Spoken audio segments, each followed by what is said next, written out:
आप सभी लॉ स्टूडेंटों का आपके अपने यूट्यूब चैनल पर स्वागत है। जैसा कि आप सभी लोग हमारे वीडियो की थंबनेल पर पहले ही देख चुके हैं कि आज के इस वीडियो के माध्यम से हम आप लोगों के लिए एलएलएम प्रथम सेमेस्टर एग्जामिनेशन दिसंबर 2023 और 24 के क्वेश्चन पेपर लेकर आए हैं। अगर आप एलएलएम करना चाहते हो या कर रहे हो तो यह वीडियो आप लोगों के लिए काफ़ी महत्वपूर्ण है। अगर आपको किसी सब्जेक्ट के नोट्स क्वेश्चन पेपर की पीडीएफ चाहिए तो डिस्क्रिप्शन बॉक्स में चले जाइए, वहाँ पर आपको हमारा नंबर मिल जाएगा। तो आप हमें व्हाट्सएप पर मैसेज या कॉल कर सकते हो तो आपको पीडीएफ मिल जाएगी। और आपने अगर 3 साल पुराने पेपर अच्छे से तैयार कर लिए तो आपके बहुत अच्छे नंबर आएंगे, क्योंकि एग्जामिनर वही प्रश्न पूछता है जो महत्वपूर्ण होता है।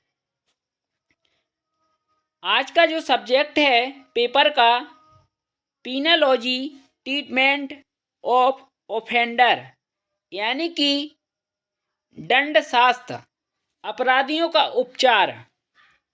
एग्जाम में जो पेपर पूछा जाता है 70 नंबर का पूछा जाता है और 8 प्रश्न दिए जाते हैं, जिसमें से आपको 4 प्रश्न करने पड़ते हैं।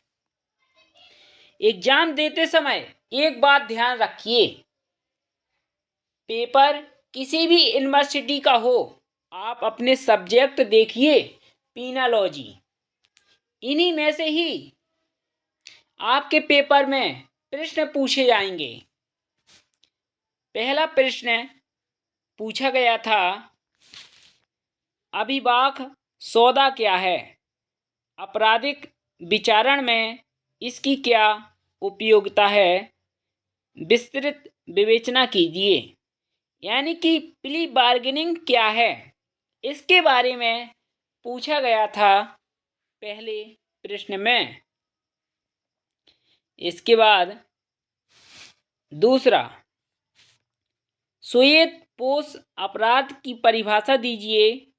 भारत में श्वेत पोश आपराधिकता की प्रकृति का वर्णन कीजिए। क्या आपके विचार में वर्तमान विधायन इन अपराधों को नियंत्रित कर पाने में असफल रहा है? इनके रोकथाम के लिए सुझाव दीजिए। दूसरा प्रश्न पूछा गया था, श्वेत पोश अपराध से संबंधित, यानी कि श्वेत पोश अपराध ऐसे अपराध होते हैं जब बड़ी बड़ी कंपनियां, बड़े बड़े लोग करते हैं, जिससे आम जनता को उनके ऊपर विश्वास नहीं हो पाता कि यह अपराध इस व्यक्ति ने किया है, क्योंकि उनकी समाज में प्रतिष्ठा, मान सम्मान होता है, उसी की आड़ में वह यह अपराध करते हैं। इस प्रकार के अपराध को श्वेत पोश अपराध कहा जाता है। अगर आपको किसी सब्जेक्ट की पीडीएफ चाहिए तो आपको पीडीएफ भी उपलब्ध करा दी जाएगी। इसके बाद तीसरा, भारत में आपराधिक न्याय पद्धति को सुधारने में लोकहितवाद की अवधारणा की विवेचना कीजिए। तीसरे प्रश्न में भारत में आपराधिक सिस्टम को सुधारने के लिए जनहित याचिका की अवधारणा की विवेचना कीजिए। इस प्रश्न में पूछा गया था आपसे जनहित याचिका के बारे में। चौथा, वर्तमान दंडशास्त्र के परिप्रेक्ष्य में दंड के सभी सिद्धांत अपना महत्व खो चुके हैं। क्या आप इस विचार से सहमत हैं? दृष्टांतों सहित समझाइए। इसके बाद 5वां, कैदियों के अधिकार मानव अधिकारों का ही अभिन्न अंग है। समय समय पर उच्चतम न्यायालय ने कई महत्वपूर्ण वादों में इसे माना भी है। निर्णीत वादों की सहायता से इसकी व्याख्या कीजिए।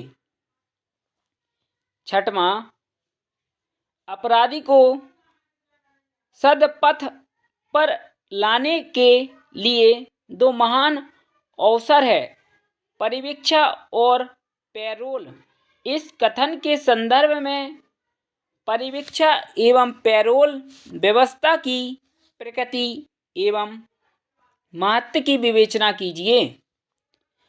7वां, निम्नलिखित पर संक्षिप्त टिप्पणी लिखिए। कोई दो, यानी कि 2 पर टिप्पणी लिखिए।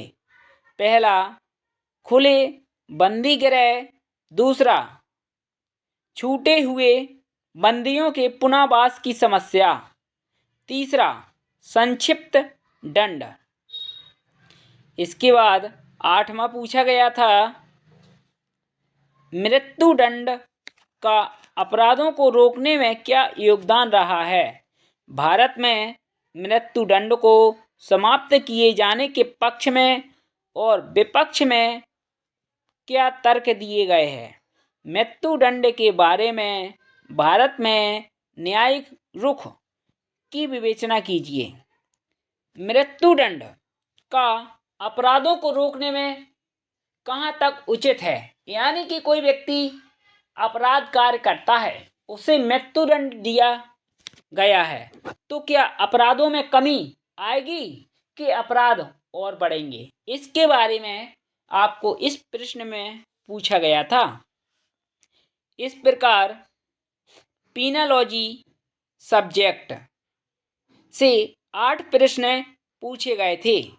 एग्जाम देते समय आप लोग एक बात जरूर ध्यान रखिए, अगर किसी प्रश्न का उत्तर नहीं बनता है तो आप उसे छोड़िए मत।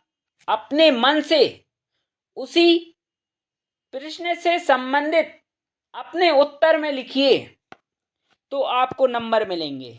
अगर आपने छोड़ दिया तो आपको नंबर नहीं मिलेंगे। इस बात का जरूर ध्यान रखें। अगर नोट्स चाहिए तो डिस्क्रिप्शन बॉक्स में हमारा व्हाट्सएप नंबर मिल जाएगा, जिस पर आप मैसेज कर सकते हो। धन्यवाद।